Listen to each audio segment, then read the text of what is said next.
Hajimashite minasan, watashi no name wa Lama Chris desu. So, अहिले चाहिँ मैले यो युट्युब च्यानल चाहिँ बनाउनु भइरहेको छु। यसमा चाहिँ मैले निनानो निहनको चाहिँ 1 देखि 25 सम्म चाहिँ हजुरहरूलाई पढ्नको लागि सजिलो होस् भनेर चाहिँ मैले यो निरन्तर रूपमा लेसन 1 देखि 25 सम्म चाहिँ भिडियो बनाउन गइरहेको छु र यो भिडियोहरु चाहिँ म दिनदिनै युट्युब च्यानलमा अपलोड गर्नेछु। र यदि तपाईहरुलाई चाहिँ अब जापान गएर पढ्ने इच्छा छ, यदि जापानमा गएर काम गर्ने इच्छा छ, त्यस्तो इच्छा छ भने चाहिँ तपाईहरुले हाम्रो यो तामाहाटमा रहेको unique old consultancy education consultancy private लिमिटेडबाट चाहिँ आएर पढ्न सक्नुहुन्छ। यहाँ चाहिँ मैले नै भौतिक रूपमा चाहिँ सबै विद्यार्थीहरूलाई पढाइरहेको छु र यदि तपाईहरुलाई धेरै काम छ, यदि नभ्याउनी छ, यदि कुनै समस्या छ भने चाहिँ तपाईहरुले यही मेरो युट्युब च्यानलको मार्फतबाट पनि पढ्न सक्नुहुन्छ। यदि तपाईहरुले नबुझेको कुरा छ भने चाहिँ हजुरहरूले मेरो यो युट्युब च्यानलको भिडियोमा रहेको तल कमेन्ट बक्समा गएर हजुरहरूले त्यहाँ गएर मेसेज लेख्नु, नबुझेको कुराहरु चाहिँ मेसेज लेख्न सक्नुहुन्छ र मैले त्यो मेसेजहरुको हेरेर चाहिँ अर्को भिडियोमा आउँदाखेरि चाहिँ त्यसको हल निकालेर चाहिँ त्यो भिडियोमा बनाउने छु। र यदि तपाईहरुलाई अरु पनि केही जानकारी चाहिन्छ भने चाहिँ म मेरो नम्बर चाहिँ तलको यो डिस्क्रिप्सन बक्समा चाहिँ छोड्दिन्छु। हजुरहरूले के जानकारी लिन चाहनुहुन्छ हजुरहरूले मलाई WhatsAppमा अथवा भाइहरुमा फोन गरेर पनि सोध्न सक्नुहुन्छ। र यति भन्दै म मेरो क्लासको आज फर्स्ट लेसनको पढाइ सुरु गर्न चाहन्छु। हजुरहरूले चाहिँ अब लेसन 1 मा चाहिँ म सुरु गर्न गएको छु। लेसन 1 भनेको चाहिँ दाइइक्खा भनेको चाहिँ जापानिज ल्याङ्ग्वेजबाट चाहिँ लेसन 1 लाई चाहिँ दाइइक्खा भनेर चिनिन्छ। अब तपाईहरुले लेसन 1 मा बुझ्नुपर्ने कुरा चाहिँ के हो त? के गरेर चाहिँ राम्रोसँग बुझिन्छ, के गरेर चाहिँ राम्रो हुन्छ भनेर सोच्नु होला हैन। फर्स्टमा चाहिँ तपाईहरुले 1 लेसनको मिनिङ चाहिँ राम्रोसँग बुझ्नुपर्छ है। तपाईले मिनिङ प्लस अनि यसको प्राक्टिकल र ग्रामर बुझ्नु हो भने लेसन 1 देखि साथ केही पनि छैन। तपाईको लेसन 1 मा प्रयोग हुने पार्टिकल भनेको चाहिँ यी तीनटा हुन्छ। यहाँ हेर्नुस्, फर्स्टमा भनेको वा, नो र मो। अब तपाईहरुले सोचिरहनु भएको होला चाहिँ यो चाहिँ हामीले चाहिँ के भनेर पढिरहेका छौं, हा भनेर पढिरहेको छौं, हा भनेर पढिरहेका छौं। तर यहाँ चाहिँ हामीले के भनेका छौं, उच्चारण गर्दाखेरि चाहिँ वा भनेका छौं। यसको हामी उच्चारण गर्नुको शब्द चाहिँ के होला त? अब यो उच्चारण गर्नुको शब्द चाहिँ के होला भन्दाखेरि यो जापानिजहरुले पनि उनीहरुले सेन्टेन्स बनाउनको लागि सजिलो हुन्छ भने त यो हालाई चाहिँ वा भनेर जोड्छन्। जस्तो अब तपाईहरुलाई म यो हल्का हजुरलाई म यो ग्रामरलाई देखाउँछु। यो वा भनेको चाहिँ हजुरहरु कुनै पनि अब जस हजुरहरुको वस्तु अथवा नामलाई पहिचान दिनलाई चाहिँ जहिले पनि वाको प्रयोग गरिन्छ। वा भनेको चाहिँ के हो? चाहिँ। अब यो हजुरहरुले कसरी सेन्टेन्समा प्रयोग गर्छन्? जस्तो भन्नु पर्दाखेरि म चाहिँ मीरा हो भन्दाखेरि चाहिँ के गर्नु पर्यो? वातासी वा मीरा देश। अब यहाँ चाहिँ के भयो भने त यहाँनिर वाको भूमिका चाहिँ के हुन्छ? अब यहाँ वातासी भनेको त म भइहाल्यो, वा भनेको चाहिँ के हो? चाहिँ। अब यहाँनिर चाहिँ यो वाले चाहिँ चाहिँ भन्ने उच्चारण गर्छ। जस्तो वातासी वा मीरा देश भनेको म चाहिँ मीरा देश भनेको चाहिँ हो, म चाहिँ मीरा हो। अब जस्तो अब हजुरले यो भन्नु चाहे अरु पनि भन्न सक्नुहुन्छ। अब यहाँ के राख्न सक्नुहुन्छ भने म चाहिँ कम्पनी कर्मचारी हो पनि भन्न सक्नुहुन्छ। यहाँ चाहिँ कसरी भन्न पर्यो? वातासी वा खाइस्याइन देश। म यो चाहिँ के भयो तपाईको? म चाहिँ खाइस्याइन भनेको के हो? कम्पनी कर्मचारीलाई चाहिँ खाइस्याइन भनिन्छ। अब यो के हो? देश भनेको हो। म चाहिँ खाइस्याइन हो, म चाहिँ कम्पनी कर्मचारी हो। जस्तो यो नेपाली भाषा जस्तै हो। सब यसको अलग शब्द मात्र फरक हो। जस्तै यहाँ हेर्नुस्, वातासी वा खाइस्याइन देश, म चाहिँ कम्पनी कर्मचारी हो। जस्तो नेपाली शब्दमा नेपालीको शब्द बढ्दै जान्छ। अब तपाईहरुले अर्को पनि राख्न सक्नुहुन्छ। यो नभएर खाइस्याइन नभएर अर्को राख्न सक्नुहुन्छ। अब के राख्नुहुन्छ? म चाहिँ डाक्टर हो भने भन्न सक्नुभयो। अब जस्तो यहाँनिर के हुन्छ? वातासी वा ईस्या देश। अब यहाँ के छ? वातासी वा ईस्या देश, म चाहिँ के हो? डाक्टर हो। के हो? म चाहिँ डाक्टर हो। हजुरले यो कुनै पनि नामलाई पहिचान दिनको लागि चाहिँ हजुरले यो वा पार्टिकलको युज गर्न सकिन्छ। अब हाम्रो यसमा सेकेन्ड रूपमा पाउनु पर्ने भनेको चाहिँ अब एउटा के छ? नो। हैन अब यो नो भनेको चाहिँ के होला नो भनेको चाहिँ के होला अब नो भनेको चाहिँ के हो को अब जस्तो अब तपाईहरु कुनै ठाउँमा जानुभयो अब तपाईले त्यहाँनिर गएर तपाई विद्यार्थी हो भन्नुभयो अब विद्यार्थी हो भन्दाखेरि तपाई चाहिँ कुन स्कुलको चाहिँ विद्यार्थी हो भन्नुभयो अब तपाई स्कुलको विद्यार्थी हो कि दाइगाको विद्यार्थी हो कि अथवा के को विद्यार्थी हो त्यसमा चाहिँ जहिले पनि नो प्रयोग गर्छ जस्तो अब यहाँ के छ वातासीवा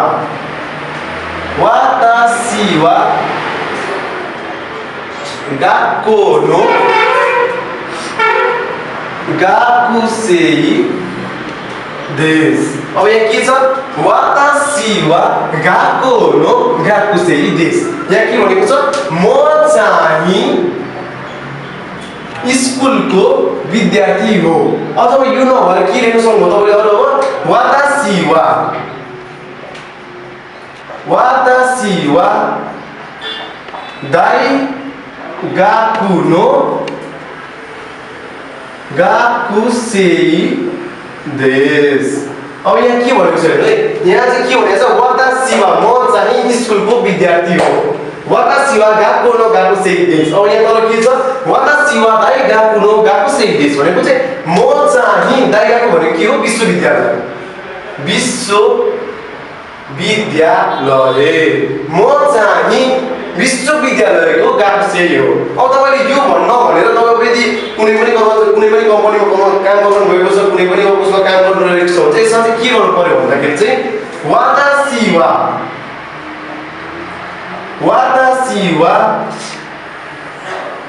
के हुनुपर्छ अब खाइस्यानो स्याइन देश यहाँ चाहिँ के भयो म चाहिँ कम्पनीको कर्मचारी हो स्याइन भनेको कर्मचारी हुन्छ है कर्मचारी म चाहिँ वा आउँछ नो पार्टिकल आयो जहिले पनि को नो भनेको के हुन्छ जहिले पनि को हुन्छ यहाँ के छ वातासीवा खाइस्यानो स्याइन देश म चाहिँ के हो कम्पनीको कर्मचारी हो म चाहिँ कम्पनीको कर्मचारी हो अब तपाईले नोमा चाहिँ यति हो कुनै पनि अब तपाई केको स्कुलको बारेमा तपाई विद्यार्थी हो कि कुनै हस्पिटलको डाक्टर हो कि त्यो चाहिँ हजुरले त्यो बुझ्नलाई हजुरले नो पार्टिकल राख्नु पर्यो अब तपाईले मोको पार्टिकल चाहिँ कसरी राख्नुहुन्छ त मो पार्टिकल अब मो पार्टिकल राख्नलाई चाहिँ हजुरले अब के भन्दाखेरि अब तपाईहरुले के भन्नु भन्दाखेरि अब तपाईहरु चाहिँ दुईजना साथीहरु चाहिँ तपाईको गइरहनु भएको छ त्यो गइरहेको बेलामा चाहिँ तपाईको बसमा चाहिँ के भयो भन्दाखेरि कसैले तपाईलाई सोध्यो तपाई चाहिँ को हो भनेर सोध्दाखेरि चाहिँ तपाईको साथीले चाहिँ के भन्यो म गाकुसेई हो भनेर भन्यो अनि तपाईले चाहिँ के भन्नु म पनि गाकुसेई हो भन्नुहुन्छ नि जस्तो अब तपाईको साथीले के भन्यो साथीले के भन्छ साथीले वातासीवा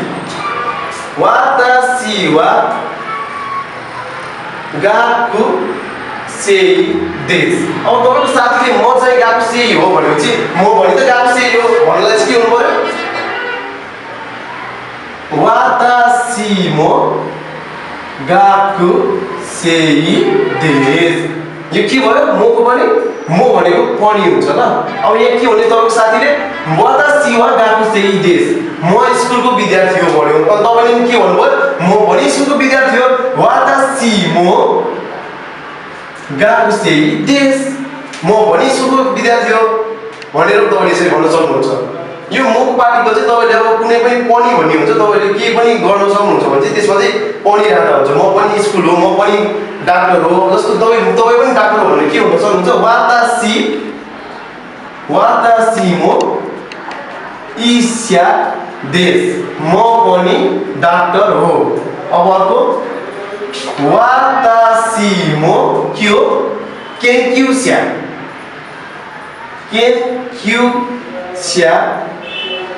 देश के हो यो म पनि के हो केन्क्युस्या भनेको रिसर्चरलाई भन्छ केन्क्युस्या भनेको रिसर्चर हो म पनि रिसर्चर हो म पनि रिसर्चर हो वातासीमो केन्क्युस्या देश भनेर हजुरहरूले यसरी बुझ्नु पर्यो यो म पार्टिकल यो पार्टिकलहरु चाहिँ हजुरहरूले टक्क कन्टमा राख्नु पर्यो अब यसमा तपाईहरुले बुझ्नुपर्ने कुरा भनेको चाहिँ के छ भन्दाखेरि यसको ग्रामरलाई जाँदाखेरि चाहिँ हजुरहरूले बुझ्नुपर्ने मेन कुरो देश देश भनेको त हजुरले बुझ्नु भएको छ देश भनेको के हो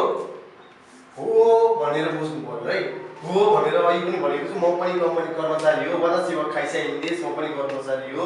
वातासी वा गाकुसेई देश म पनि विद्यार्थी हो देश भनेको हो भने चाहिँ अब होइन भन्नलाई चाहिँ के भन्नु पर्यो हजुरले ल भन्नु त होइन भन्नलाई चाहिँ के भन्नु पर्यो ज्या आरी मासेन अथवा देहा आरी मासेन भनेको यो दुईटै अर्थले एउटै शब्द आउँछ होइन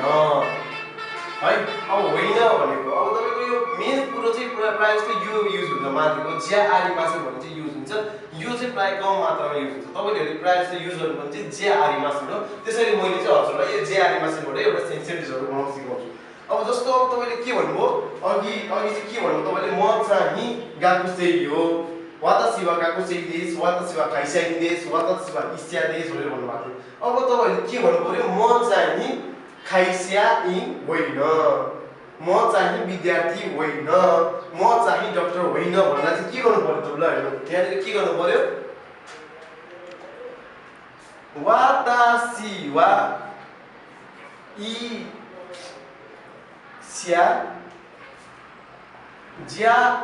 आरी मासेन भनेको म चाहिँ डाक्टर होइन भनेको है यो चाहिँ ज्यारी मासेन भनेको होइन म चाहिँ डाक्टर होइन अब के भन्नु पर्यो अब तपाई कम्पनी कर्मचारी हो तपाईँ विद्यार्थी होइन भन्नु पर्यो के भन्नु पर्यो तपाईले वातासी वा गाकुसेई ज्या आरी मासेन के भन्नुभयो भैया म चाहिँ विद्यार्थी होइन म चाहिँ विद्यार्थी होइन भनेर सुनिन्छ अब तपाईले यो एन्सर दिन सिक्सक्नु भयो म यो हो म कम्पनीको कर्मचारी वातासी वा खाइसानो स्यालिङ देश वातासी वा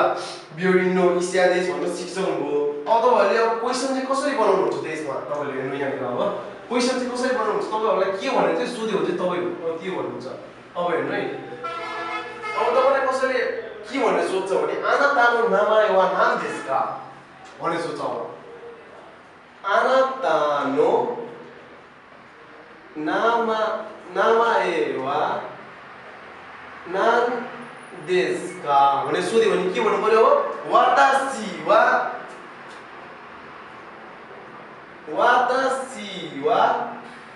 के भन्नु पर्यो हजुरको नाम के हो अब मिरा सान हो कि सान्तोसु सान हो कि ल हजुरको नाम चाहिँ सान्तोसु सान राख्नु है त सान्तोसु देश वातासी वा सान्तोसु देश अथवा वातासी नो पनि राख्दिनु मिल्यो है यहाँनिर अब वातासी नो नामाए वा सान्तोसु देश अब यहाँनिर के राख्नु मिल्यो वा पनि राख्नु मिल्यो अथवा नो पनि लेखेर वातासी नो नामाए वा सान्तोसु देश अब यहाँनिर नो भनेको चाहिँ यसमा वातासीको पछाडि नो हुँदा जहिले पनि के हुन्छ रो हुन्छ बुझ्नुभयो नि अथवा वातासीको पछाडि मेरो भन्दाखेरि चाहिँ जहिले पनि रो आउँछ वातासी नो भन्दाखेरि जहिले पनि मेरो आउँछ मेरो नाम चाहिँ नाम वातासी नो नामाए वा सान्तोसु देश मेरो नाम चाहिँ सान्तोसु हो भनेर सोध्नुभयो तपाईले के भनेर सोध्छ जहिले पनि क्वेशनमा आनातानो नामाए वा नाम देशका भनेर सोध्छ नामाए वा नाम देशका भनेर सोध्न सक्छ आनातानो नामाए वा नाम देशका भन्नु पर्यो के भन्नु पर्यो वातासी नो नामाए वा सान्तोसु देश अथवा वातासी वा सान्तोसु देश म चाहिँ सान्तोसु हो अब यहाँ चाहिँ के भन्नु वातासी नो नामाए वा सान्तोसु देश भनेर भन्नु पर्यो कसैले हजुरलाई सोध्यो भने सान्तोसु देश भनेर सोध्नु पर्यो अब तपाईहरुलाई कसैले अरु प्रश्न पनि सोध्छ अब मैले हजुरलाई सिकाउँछु एन्सर दिन सिकाइसकेको छु अब क्वेशन चाहिँ कसरी बनाउँछ यहाँ है अहिलेको नाममा चाहिँ त्यसरी भयो अब हजुरलाई अब के सोध्छ आनो हितो वा दारे देशका भनेर सोध्छ आनो हितो वा दारे देशका आनो हितो भनेको त्यो मान्छे वहाँ मानुभव हुनुहुन्छ आनो हितो भने उहाँ चाहिँ हुनुहुन्छ उहाँ आनो हितो वा दारे देशका भनेको आनो हितो वा दारे देशका त्यो मान्छे चाहिँ को हो भनेर सोध्छ दारे देशका अथवा तपाईले आनो हितो आउने बेलामा चाहिँ आनो हितो वा दारे देशका हुन्छ हितो आउने बेलामा जहिले दारे लाग्यो तर आनो खाता आयो भने चाहिँ के हुन्छ जहिले पनि आनो खाता वा दोनाता देशका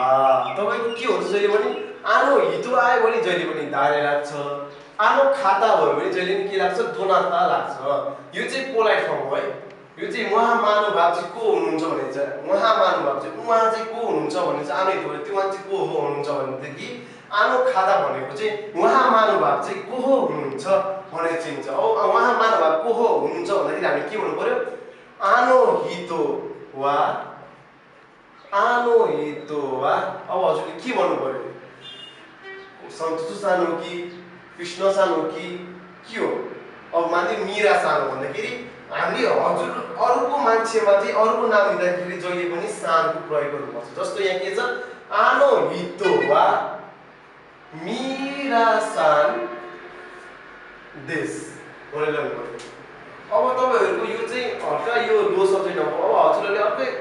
अलिकति हामीले आधार गरेर बोल्नु पर्यो भने चाहिँ के हुन्छ आनो खाता वा को मीरा सान देश आनो खाता वा मीरा सान देश हजुरले यो चाहिँ पोलाइट शब्दमा आउँछ जहिले पोलाइट शब्दमा आउँछ अब यसपछि हजुरले मेन कुरा लेसन 1 मा पढ्ने कुरा भनेको चाहिँ अब के छ हजुरले को मान्छे भनेर चिनिसक्नुभयो कसरी भनेर चिनिसक्नुभयो अब हजुरले मेन कुरा चाहिँ के बुझ्नु पर्यो भन्दाखेरि अब हजुरले अब तपाईले नाम पनि भनिसक्नुभयो कहाँबाट काम गरिसक्नु भन्नुभयो तपाईँ विद्यार्थी हो कि डक्टर हो कि भन्नुभयो अब तपाईँ कहाँको चाहिँ हो के हो कहाँको नागरिक हो भने चाहिँ चिन्नु पर्यो अब तपाईँले कहाँको नागरिक हुनुहुन्छ चाहिँ के भन्नु पर्यो क्वेसन बनाउँदाखेरि तपाईले चाहिँ के भनेर सोध्छ भन्दाखेरि आनातावा दोकोनो जिन देशका भनेर सोध्छ आनातावा तपाईँ चाहिँ कहाँको नागरिक हो भनेर चाहिँ यसरी सोध्छ आनातावा दोकोनो भनेपछि के आयो कहाँको जिन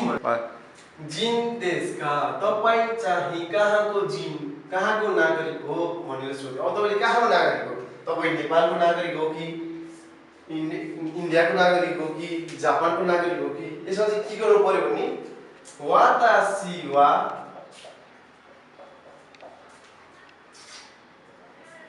निहोन जिन देश भन्नु पर्यो निहोन जिन के भन्नु पर्यो म चाहिँ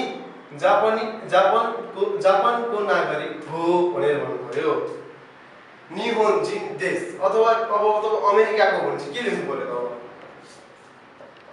वातासी वा के भन्नु पर्यो अमेरिका जिन देश भनेर लेख्नु पर्यो म चाहिँ अमेरिकाको नागरिक हो भन्नु पर्यो अब तपाईहरुले यहाँनिर पढ्नु पर्यो यसमा जिनमा चाहिँ तपाईहरुले कुनै पनि देशको नागरिकमा अब आफूले जुन देशबाट आएको त्यो देशको चाहिँ नाम अगाडि राखेर पछाडि चाहिँ जिन राखिदिनु पर्यो वातासी वा अमेरिका जिन देश म चाहिँ अमेरिकन नागरिक हो वातासी वा निहोन जिन देश म चाहिँ के हो जापानको नागरिक हो भनेर बुझ्नु पर्यो अब तपाईले मेन कुरा चाहिँ के बुझ्नु पर्यो भन्दाखेरि अब यसको चाहिँ यसको लेसन 1 को अन्तिममा चाहिँ के छ अन्तिम ग्रामर चाहिँ के होला अब तपाईहरुलाई यो त भनिहाले तपाईहरुलाई के भन्यो तपाई कहाँको नागरिक हो तपाईको नाम के हो तपाई के काम गर्नुहुन्छ तपाई कहाँको काम गर्नुहुन्छ तपाई विद्यार्थी हो कि डाक्टर हो कि के हो त्यो त तपाईहरुले जान्छनु भन्छ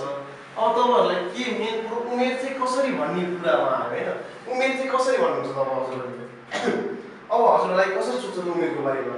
हजुरलाई उमेरको बारेमा सोध्दाखेरि चाहिँ के भनेर सोध्छ आनातावा नान साई देशका भनेर सोध्छ अब यो भने के हो तपाईँ चाहिँ कति वर्ष हुनुभयो भनेर सोध्यो अब तपाईलाई अर्को नानसाईको शब्दमा अर्को भनेर सोधिन सक्छ अर्को के छ ओइकुत्सु भनेर सोधिन सक्छ ओइकुत्सु देशका भनेर सोधिन सक्छ नानसाई र ओइकुत्सु भनेको सेम हो यसमा नभुलिनु होला नानसाई भनेको पनि कति वर्ष हो ओइकुत्सु भनेको पनि कति वर्ष हो यहाँ के छ आनाता भने अब यहाँनिर के हुने छ आनन्द वा नान्साई देशका आनन्द बबै कुछु देशका यो दुईटा भनेको चाहिँ एउटै अर्थ हुन्छ तपाईँ कति वर्ष हुनुभयो तपाईँ कति वर्ष हुनुभयो भनेर सोधेको हो दुईटै सोधेको हो तपाईँलाई यो तरिकाले सोध्नु सक्छ नान्साई हुने सोध्नु सक्छ उही कुछोले सोध्नु सक्छ अब तपाईँले के भन्नु पर्यो त तपाईँ कति वर्ष हो तपाईँ कति वर्ष हो 10 वर्षको हो कि 12 वर्षको हो कि 13 वर्षको हो कि कति वर्षको हो अब यहाँ के लेख्नु पर्यो वातासी वा कति वर्ष हुनुभयो अब 10 वर्ष 10 वर्षलाई के लेख्नु पर्यो अब जिउसाई देश 10 वर्ष हो म चाहिँ 10 वर्ष हो भनेर भन्नु अब के भन्नु पर्यो अब तपाईँ 18 वर्ष रहेछ के भन्नु पर्यो जिउ हासाई देश कति वर्ष हुनुभयो 18 वर्ष हुनुभयो 18 वर्ष हो जिउ हासाई देश हजुरहरूले लेसन 1 मा बुझ्नुपर्ने कुरा चाहिँ यति मैले आज हजुरलाई लेखिसकेको छु ग्रामरदेखि पार्टिकलदेखि लिएर अब हजुरहरूले बुझ्नुपर्ने भनेको चाहिँ मेन कुरो मिनिङ चाहिँ बुझ्नु पर्यो र यति ग्रामर बुझ्नु भने लेसन 1 कुनै पनि गाह्रो छैन हजुरहरूले यो मेरो युट्युबको मार्फत पनि हजुरहरूले राम्रोसँग बुझ्न सक्नुहुन्छ यति भन्दै म आज क्लास चाहिँ बन्द गर्न चाहन्छु ज्या माता सीता मिनासान